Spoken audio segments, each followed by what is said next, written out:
guys, Artell here for Forever Football DRFC, your Doncaster Rovers fan channel. It is preview time. Now, I do apologise that it's not the day before the game. I do apologise that I'm filming this to be uploaded, the morning before the game.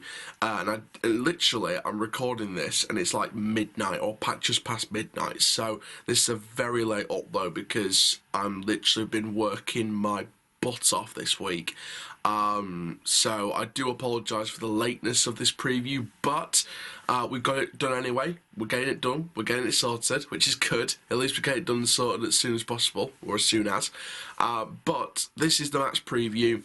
In my opinion, the game to watch out for, because if we don't win this game, everyone's going to wonder why we haven't sacked our manager by now. Now, this isn't me saying I'm Wellens out. This is me saying the football world is going to wonder why we haven't sacked our manager if we lose to Crewe on Tuesday.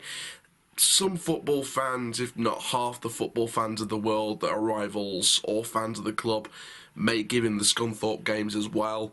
If we lose against Crewe, we lose against Scunthorpe in the FA Cup, and we lose again to Scunthorpe in the Papa John's Trophy, bearing in mind they've just sacked their manager Neil Cox, which may give them a manager bounce for the FA Cup and the Papa John's. If we lose both Scunthorpe games and the Crewe game, is it time for Wellens to go? That's the discussion around this game and towards this weekend as well. But Crewe Alexandra it is, away from home. Crewe have beat us on 3 back-to-back matches at their ground in the league, which is very interesting indeed. Now, before we get started, like, comment, subscribe, click the notification bell so you never miss a YouTube video, and let's get straight into this. So, of course, they've scored one more goal than us all season, one more, and they conceded the same amount of goals as us.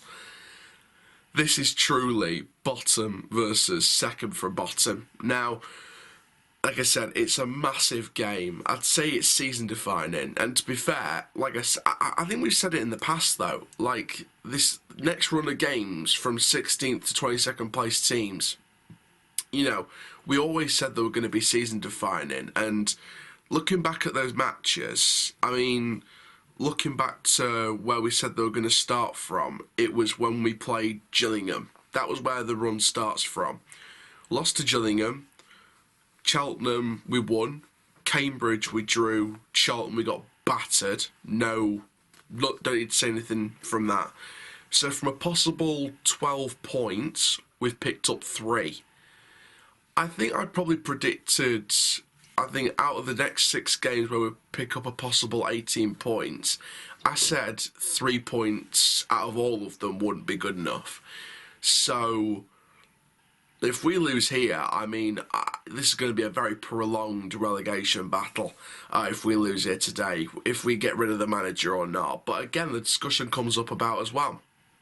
If you get rid of the manager, is the problem still there? In my opinion, I think the problem would still be there. I'm not going to say what it is, that's up to you guys, but I think a problem is still there, especially if you get rid of the manager. So, and to be honest with you, what's the point in saying Wellens out? You can have your own opinion, obviously, but in my personal opinion, I don't want to say the words Wellens out because I know he's staying anyway. I think we all know he's staying anyway because it's a project, and I think the club would take relegation to League 2 if it means going back up and trying to build something. But again, how many times have we heard that over the years? So it's one of those things, really, where it's like, I don't know where we're going. I really don't.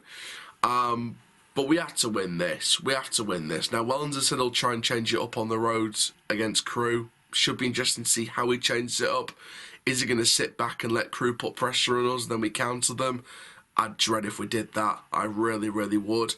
Because imagine if they put all the pressure on us and score a couple of goals. Score the most amount of goals they have scored in any game this season. Could you imagine how embarrassing that would be?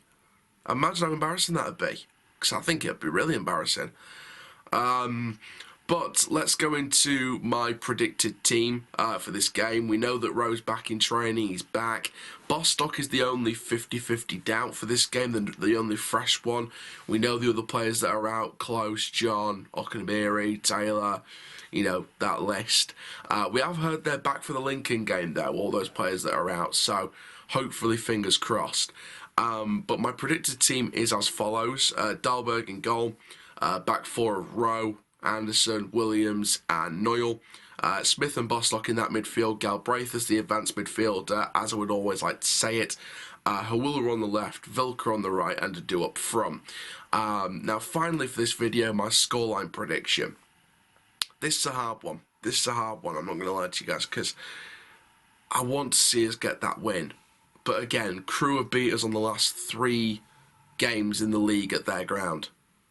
And we've lost all 8 of our away games this season. I really don't see anything more than, if we're going to get something from the game, I only see it being a point. You know, and that's being blunt and harsh. So I'm going to play it safe. I'm going to go for a 1-1 draw. What do you guys think? Comment down below. But there we go. Tune in for the review tonight. Thank you very much. My name is Aaron Chandler from Throw Football DRFC. Keep living the Rovers life, and that, my friends, full time. Rovers side die. Thank you very much. Fingers crossed 3 points, and if not, where do we go from here?